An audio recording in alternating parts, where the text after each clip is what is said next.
Welcome to my presentation on trauma-informed care for childhood sexual abuse survivors. My name is Sheila Lintz.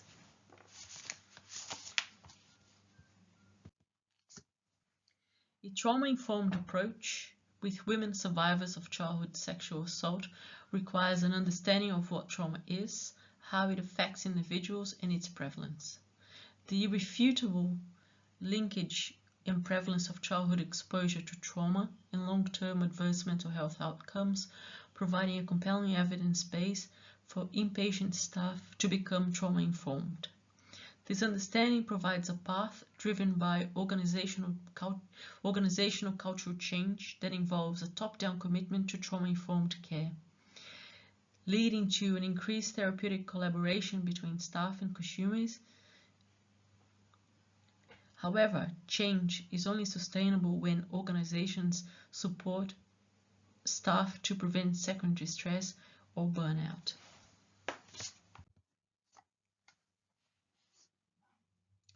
Childhood sexual abuse is a pervasive issue affecting nearly 1 in 5 girls worldwide before the age of 18.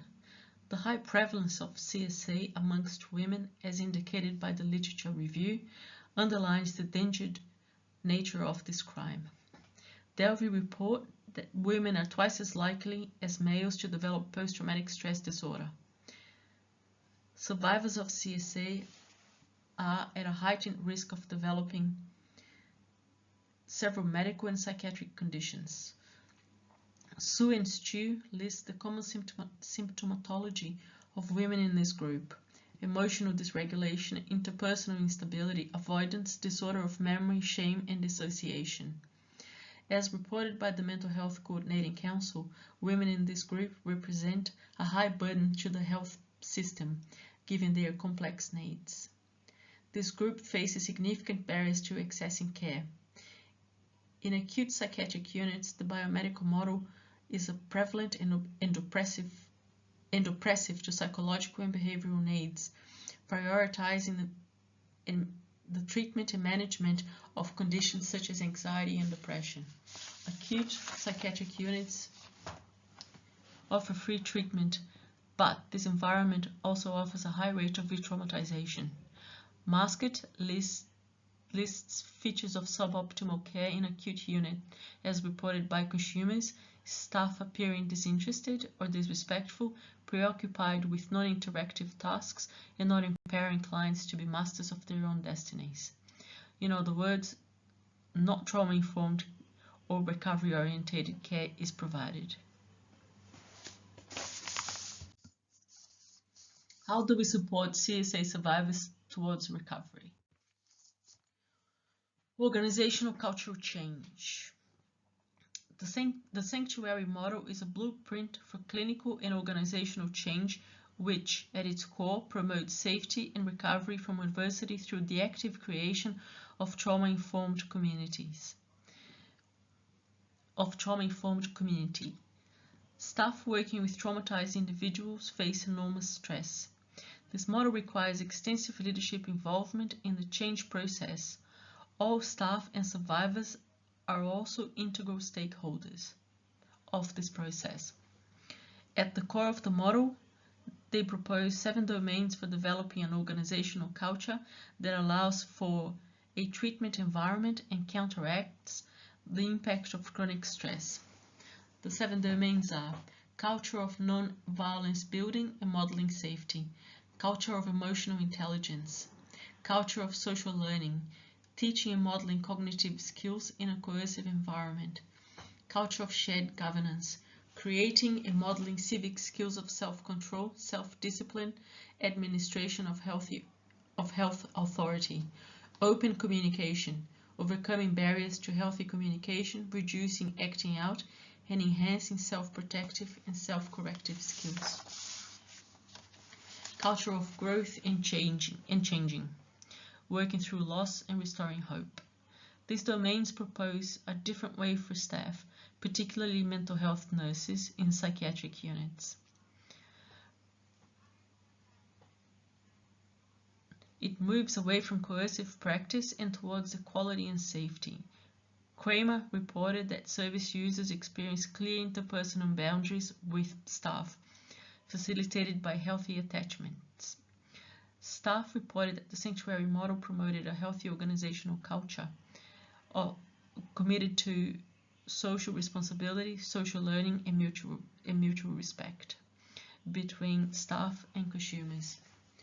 Maskett identified that leadership is associated with successful trauma-informed care implementation, including allocating responsibility for driving the agenda to a clearly identified executive or leader within the organization. Leadership involved in cultural change must take the initiative to engage employees, collaborate across stakeholders, and direct adequate resources to deliver a genuinely trauma-informed environment. The Mental Health Coordination Council argues that transformational leadership in trauma-informed health practice should state its commitment to the 7 domains at the basis of its leadership. It is hoped that leadership is ready to drive a human environment trained in trauma and pave the way for organizations to become safe and healing environments. Policy should include training to Policy should include training to increase understanding trauma and how it affects individuals. The prevalence of trauma requires that all staff realize what trauma is, even at a basic level, recognize how it manifests, trauma screening and assessments, respond in a trauma-informed approach, and above all else, resist re-traumatization. This is based on the Substance Abuse and Mental Health Services Administration. According to the National Child Traumatic Stress Network, the essential act of listening to trauma stories may take the emotional toll that compromises professional functioning and diminishes quality of life. They suggest that as part of the policy to prevent secondary stress, organizations structure self-assessment strategies and provide education to staff on the impact of secondary traumatic stress. Policy should consistently support self-care as fundamental to helping others.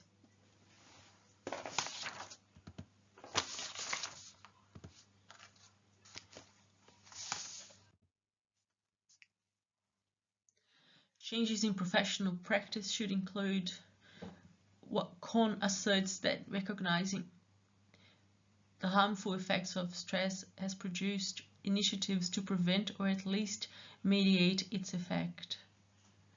Working a trauma-informed model of practice requires a commitment to self-care and activities to support well-being, such as exercise, meditation, mindfulness, and regular supervision. A trauma lens informs our understanding of supervision in several ways. Supervision should be structured so that staff can gain support, debrief about their work, and advance their skills and knowledge. Organizations must create safe spaces for meaningful and sometimes difficult conversations and mitigate the impact of vicarious trauma.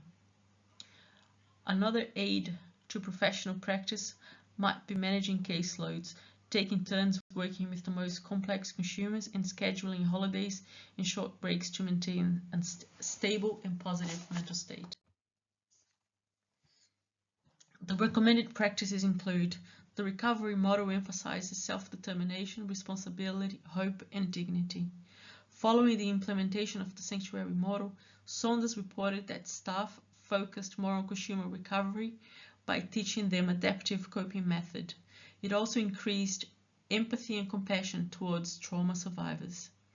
Staff reported a holistic and compassionate understanding of associations between trauma, adversity, and service user behavior. They also reported sharing more decisions with service users and collaboratively involving users in their treatment, care, safety plans, and the development of community rules. In essence, the sanctuary model delivers evidence-based outcomes. Mental health nurses. Mental health nurses are the staff members who spend the most time with patients. Hence, they can have an essential role in recovery. Wilson proposed that mental health nurses use the domains to solve the conflict and respond to incidences of violence by engaging consumers in conversations through open communication, teaching and modeling cognitive skills. Relationships help injured people heal. Consumers can learn to have healthy relationships through their nurses. In conclusion, according to the Pennsylvania Coalition Against Rape, trauma-informed approach means the organization realizes the widespread impact of trauma and recognizes the signs and symptoms as they show up in clients, advocates, and other staff. The organization understands the potential paths of recovery and therefore responds by fully integrating knowledge about trauma into its practices and policies to resist re-traumatization. Integration is the top-down process of driving organizational cultural change towards becoming trauma-informed. An organization's wide understanding of trauma, open communication between staff and patients, improved collaboration and recovery outcomes. As for staff support for trauma-informed leaders and a commitment to engage in self-care initiatives and professional supervision. Women survivors of childhood sexual trauma deserve an opportunity for sustainable recovery and living in safety. Thank you.